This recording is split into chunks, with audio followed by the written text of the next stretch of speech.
Hi, thanks for joining me on Wilderness with Amani.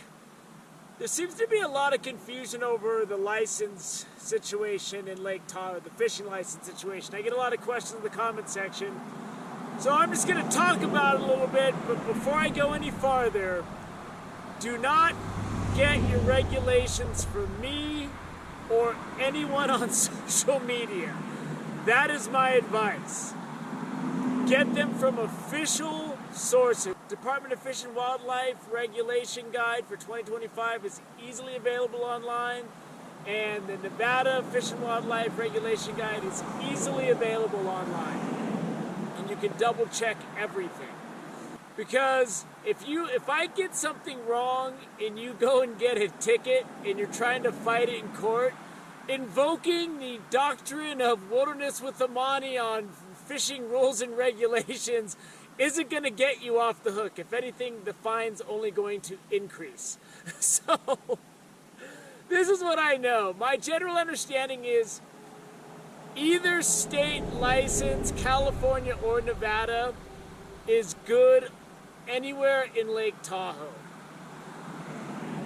But there's a couple of sticky spots that you kind of got to navigate through. First of all, for the California side, the California Department of Fish and Wildlife Regulation Guide, you can find the provisions for the licensing situation for Lake Tahoe on page 12. And it just says either state license is good on the lake, but it says you need a Nevada trout stamp. It's my understanding that the Nevada trout stamp went away in 2018. And I asked for it the first 2 times I bought a license in Nevada, and they said we don't have a trout stamp anymore. They should have just added stupid to the end of the sentence the second time I asked. We don't have that anymore, stupid.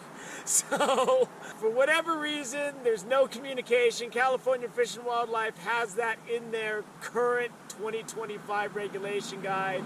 That's not the situation. Another thing that I think would be true is if you're fishing in California with a Nevada license, you cannot use a second rod, because I know in California you have to have a second rod designation. I have one on my non-resident California license, a second rod designation, which is an additional fee.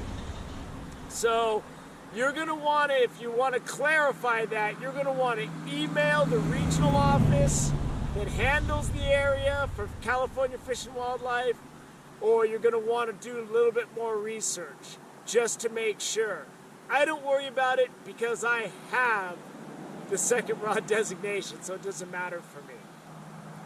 And then for the regulations for Lake Tahoe, as far as the tributaries and fishing close to them go, you can find that where the special regulation for trout water chart starts on page 71 of the current Fish and Wildlife Regulation Guide.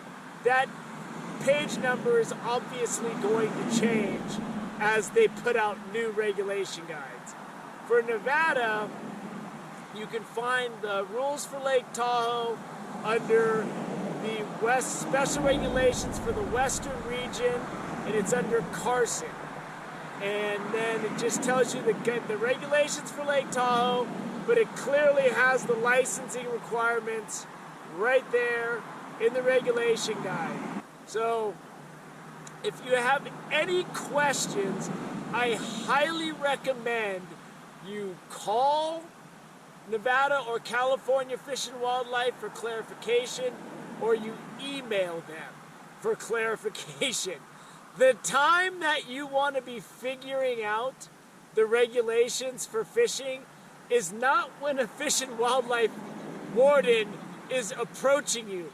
When the game warden is approaching you and you see him, that's a really bad time to think, am I doing everything properly? So I advise you to bookmark those regulation guides and go through them, familiarize yourself with them. And like I said, the information can be a little tricky. That's why for Lake Tahoe, California, it's under license and provisions on page 12.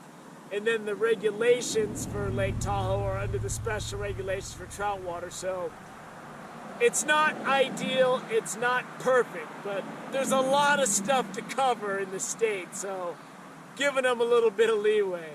So I hope that helps to clear up the licensing situation as far as fishing goes for Lake Tahoe, and at the very least, it gives you a roadmap of where to quickly look up the information and how to go about making sure you're on the right side of the law. So I hope that helps everybody. Have a better trip when next time they're camping in one of the campgrounds of Lake Tahoe, or they're passing through, or they're skiing, and they said, hey, I'm going to go down and throw a line in the water. Make sure they're on the right side of the law. Thanks for joining me on Wonders of the Monty. Until next time.